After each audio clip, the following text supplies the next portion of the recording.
Hello and welcome to another in the series of Café Insights. I'm Andrew Vine, CEO of the Insight Bureau, and today I'm in Singapore, the Grand Hyatt, in conversation with Ben Simfendorfer. Welcome to Singapore. Great to see you again. We've just had a CEO lunch upstairs, which was very interesting.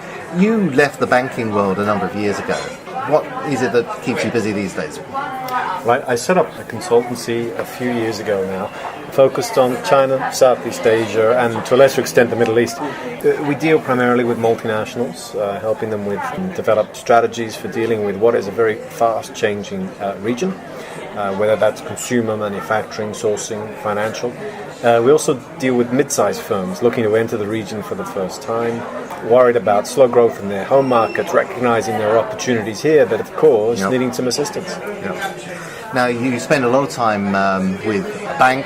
You worked in the Middle East. You lived in Beirut and Damascus at one stage, and Beijing. So you've been looking at the economic axis between China and the Arab world. And in fact, that was the title of the book you wrote when you left the bank, The New Silk Road. Tell us a little bit about that. It was indeed. I've spent a lot of time either in the Middle East in the 1990s and China more recently, and commercial relations between the two regions are growing rapidly, whether that's Middle East traders in China looking to import cheap consumer goods back to their home countries, or Chinese construction companies helping the Gulf region to spend a little bit of its petrodollars and build out their non-oil economies. And I know one of the things was, because this is in the subtitle of your book, was how the Arab world is kind of turning away from the West and pointing more east towards China. Absolutely, and there's recognition that... Rediscovering China. Well, definitely, and recognition that Asia is the Middle East's future. It is the growth market, it's the world's biggest consumer of energy. And so there needed to be a rebalancing that took place, but also simply because many Asian countries have large Muslim populations, so there is perhaps a historical or cultural historical and certainly a religious symmetry between the two regions. Well, China takes up a lot of your time, I know. The eyes of the world are looking at the emerging markets generally to be the drivers of growth. And the emerging markets of Asia have been top of the list, and the top of that list is China. So, we were a little bit worried last year in 2012 that, China was heading for a pretty hard landing, but it didn't happen. Were we just lucky, or was it never going to happen in your view? China's economy is in some trouble.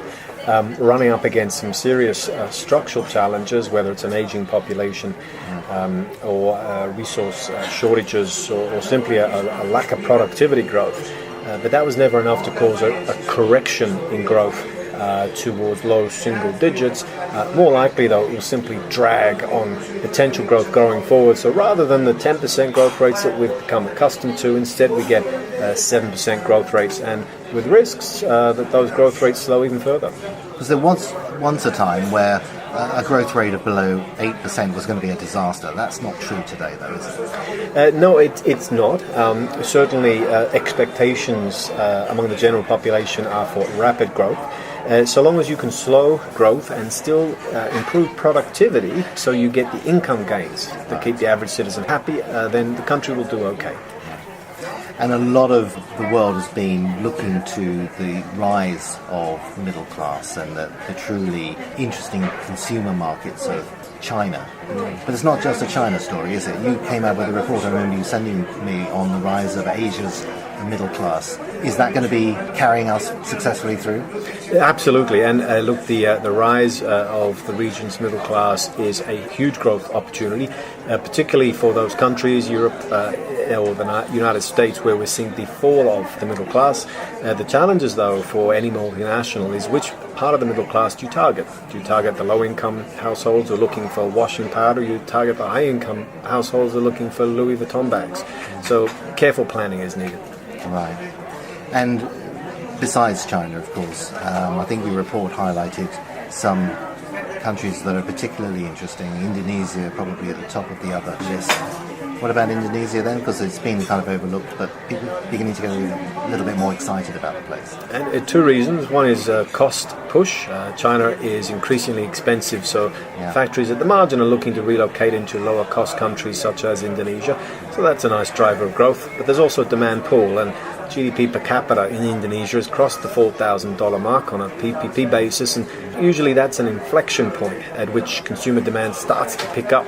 Certainly we've seen auto sales accelerate. Well, it's good that, for us at least, Asia seems to be buoyant, which is quite a different story to many of the international companies looking at their home markets. Hopefully that will carry on, but as an economist, when you look at all the dynamics, is there anything really that can spoil our day? What could go horribly wrong?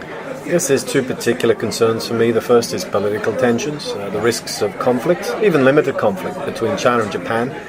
Would certainly cause massive disruption in a region where supply chains tend to be dispersed across the region and also highly integrated. So regional conflict would be a real problem. The second, though, is inflation. At a time when income inequality is worsening in almost every country, political tensions are growing. I would suggest that a rapid increase in prices, whether that's because of a spike in oil prices or a poor harvest of the successive years, that would worsen income inequality and will put a lot of pressure on local governments to respond to demands from this unskilled and semi-skilled workforce. Right. Well, thank you very much for spending a little bit of time with us today. Good to see you, and have a good journey back to Hong Kong. Thank you very much.